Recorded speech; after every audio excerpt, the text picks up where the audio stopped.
Ko tu vispār par noskrējieniem Latvijas SS tirgū domā? Tur viss ir slikti. Vajag daudz jau apietiņas. Tāpat agrāk arī visu perekupu izmantoja arī kā vertikāli. Un zini tikai kāpēc, lai uzzinātu, cik ir noskrējiens pēdējais reģistrēts.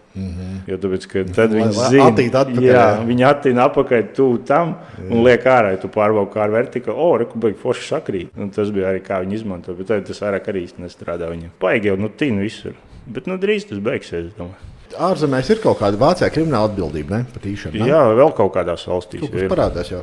Tagad ir līdz, man liekas, visur būs. Uz Latviju ar droši atnāks, ne? Es domāju, ka jā. Tas būtu baigi forši. Jā, laika jautājums. Tas cilvēks, kas pērk mašīnu, reāli zina, ka viņi nobrauc. Jā, jo tagad jaunās mašīnas vienkārši brauc. Tagad manai 260 noskrien. 260? Jā. Viņai jau 6 gadus, jau normāli. Jā, citam tas liekas daudz, bet tā reāli ir. Jo tās mašīnas jau tikai manējā no Beļģijas nāk, viņi bijuši kaut kādā firmā mašīna. Viņam pērk braukšanai nevis. Es domāju, ka citām arī 2 gados 260 tūkstoši. Ir redzēt arī tādi, jā.